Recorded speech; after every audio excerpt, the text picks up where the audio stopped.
I love bedtime in general. It's easily my favourite time of the day, and they're asleep within minutes, so a hungry baby is never going to settle to sleep. You can simulate night. Hi, today I'm going to be answering the question, what time should my 3-month-old be going to bed?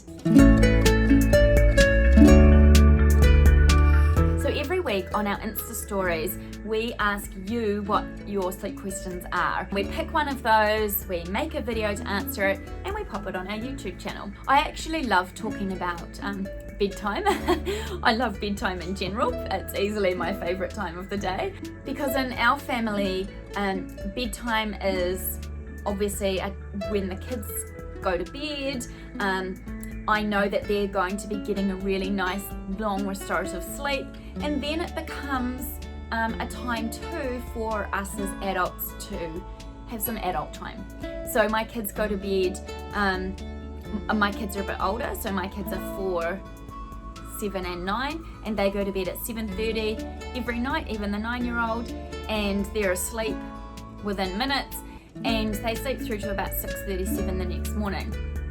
And we know that at 7:30 every night, it's time, myself and my husband have time together, and that might just be lying on the couch watching Netflix, which to be fair, it usually is.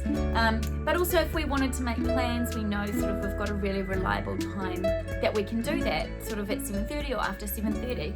And it's always been like that. So it's always been a really important time in our household, bedtime. It's just where you can get a bit of a break, you can take a breather, you can recover from the day, have a glass of wine, and early bedtime is really good for our children. Let me explain why. Firstly, to answer the actual question, what is the ideal bedtime for my 3-month-old? I would say 7 p.m, no later. In actual fact, 7 p.m. is the ideal bedtime for babies, toddlers, children, and my 4-year-old has only just moved to 7:30, and in reality I could probably put her to bed at 7 o'clock. In our house it just works easier to have her go to bed at the same time as the other kids. What you're looking to achieve with your baby is quite a predictable daytime routine. They have no sense of time in the way that we know time and what's happening next. The only way they can prepare for things in their day is by having the same thing happen in the same order. It's comforting and it's reassuring. So what you'll be wanting to achieve is a 12-hour daytime routine, and then a 12-hour nighttime routine. So if we, it's really easy to think about it like 7 p.m. to 7 a.m. is the night. Anything that happens within that is night. So any waking, any feeds are treated as night feeds. It's nighttime, it's dark and cozy and peaceful, and that's for sleeping. 7 a.m. to 7 p.m. is the day, and within that you obviously have your naps, you have feeds, you have playtime, you have interaction, but it's really good to break it into those 2 12-hour windows. If your child's waking at 7 in the morning, you're aiming to have them in bed at 7 at night. And then your naps will be structured within that time frame. The other main reason we want to aim for a 7 p.m. bedtime is that it gives your children the most restorative sleep before midnight. What happens to us biologically when we go to sleep is that we enter a really deep sleep phase, and the deepest part of our sleep is prior to midnight. After midnight, as the melatonin starts dropping out of our bodies, then we enter a lighter sleep phase, and it's actually in that sleep phase that we usually dream, and we're more likely to be woken if we're too cold, or if we're just not tired enough, or if we can hear a noise, etc. So in the lead up to midnight is the really crucial deep sleep part of our sleep. That's the most restorative sleep. Our children going to bed at 7 means they're getting a good 5 hours of that really, really important sleep. Children who are going to bed later are going to be getting, and then potentially waking still at 7 or 6 or the next morning, are not going to be getting as much of that good sleep pumping through their bodies. So what it actually does is it helps regulate our body clocks too. Your child having a really regulated, consistent body clock is going to consolidate their nighttime sleep quicker. So a child who is in a good 7 a.m. wake, 7 p.m. bedtime, couple consistent naps during the day routine is going to consolidate nighttime sleep faster. So they're going to be sleeping better at night sooner than a child who wakes at random times in the morning, goes to bed at random times at night, and has a random pattern to their day. Their body clock's not going to get locked in as well. So they're going to take a lot longer to consolidate their sleep.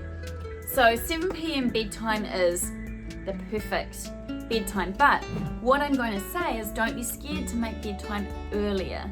So not all babies will be okay with a 7 p.m. bedtime. For example, if your baby is around 6 months and you are dropping the late afternoon nap, that third nap of the day, bring bedtime earlier while they get used to that nap transition. And the same thing will happen when you're consolidating from 2 naps down to 1, and then when your toddler finally drops their day sleep altogether somewhere around 3, bring bedtime earlier. An overtired baby or toddler is going to sleep worse in the night. So don't be scared to bring bedtime earlier to counteract that overtiredness. And if you're worried that an earlier bedtime will lead to a earlier wake up time the next morning, it doesn't always work like that. In fact, if you're keeping your child up even though they are overtired and then putting them to bed later in the hope they'll sleep later in the morning, sadly, overtiredness at bedtime results in an early morning wake. It's like a rock and a hard place when it comes to overtiredness and early waking. Your best bet is to put them to bed earlier, and even if they did wake, still early in the morning, at least they've had more sleep because they went to bed earlier the night before. And then you're slowly able to have a look at why they're early waking and perhaps address a habit wake or something in their sleep environment. I'm off track. We're talking about bedtime. The ideal bedtime for a 3-month-old baby is 7 p.m. For any age baby is 7 p.m. If you're struggling to get your baby down at 7 p.m. for their nighttime sleep, a couple things that I would look at would be making sure they haven't had too much daytime sleep, so that they're not one of those babies who's napping non-stop throughout the day, barely awake, and then they want to be awake all night. You'd also want to be looking at how long and what time their last nap of the day is. If you're trying to put your baby to bed at 7 but they're napping from 3 till 5 in the afternoon, they're never going to go to bed easily at 7 p.m. because they're just not tired enough. And a child of any age, until they drop that third afternoon nap, that late afternoon nap really only needs to be, ideally it would be the shortest nap of the day. So you want 2 longer naps earlier in the day and then a shorter one just a couple hours before bedtime to just get them through to bedtime so that they're still tired enough. Like, I'm not going to go in bed when I'm not tired, because I know I'm not going to be able to go to sleep. I wait till I'm good and tired and then I get into bed and I go to sleep. It's no different with our babies. If they're having a massive chunk of sleep in the late afternoon or early evening, they're never going to go to bed at 7 because they're just not tired enough. So I would trim down that late afternoon nap and aim for, at 3 months, I would be aiming for 2 hours of being awake before bedtime. Wake them up at 5 p.m. from that late afternoon nap. Aim to have them asleep by 7, and you'll find that they will settle easier and potentially sleep better, especially in that first part of the night if they haven't had quite as much sleep in the late afternoon. Another thing you can do to make bedtime a little bit easier is make sure that the room is dark, especially if you're say in summer or you have daylight saving and it's bright still at 7 p.m. like it is where I live at the moment, and you don't have blackout blinds or anything, so you're trying to put your child to bed, and a child of any age will struggle with this, at 7, but it's still, their body is still telling them that it's daylight because their room is so bright. I would be looking at making their room as dark as you can so that you can simulate night, and your child goes into their room and it's dark and it's night and it's sleep inducing. So easily a super dark room is going to help with that. The last thing I would be saying for a child of this age for bedtime is to make sure that they're not hungry or that they don't have trapped wind. So a hungry baby is never going to settle to sleep. Your young baby, if they're breastfed, might want to be cluster feeding in the evening, and that's fine.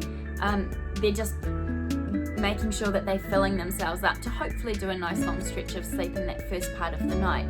So just make sure that they're not hungry, make sure they're really well winded. A baby with wind is not going to settle to sleep easily at 7 p.m. You might find you're up and down with them quite a bit. and a nice dark room too, and watch the length of that late afternoon nap. Well, we went off topic a little bit there, because like I said, I love talking about bedtime because it's such an important time in our house, and I know in a lot of other people's households. And it's not actually that hard to make bedtime a positive, smooth experience if it's something that you're struggling with. So make sure you have a look at the articles on our website. We've got a lot more information about bedtime and creating a bedtime routine and getting rid of that bedtime battle. We've also got a few more videos here on our YouTube channel about it as well. So there's a lot of resources there if you're looking for some bedtime solutions. Thank you very much for watching. Make sure you keep an eye on our Insta stories if you would like to ask us a sleep question, because we might make a video of your question next.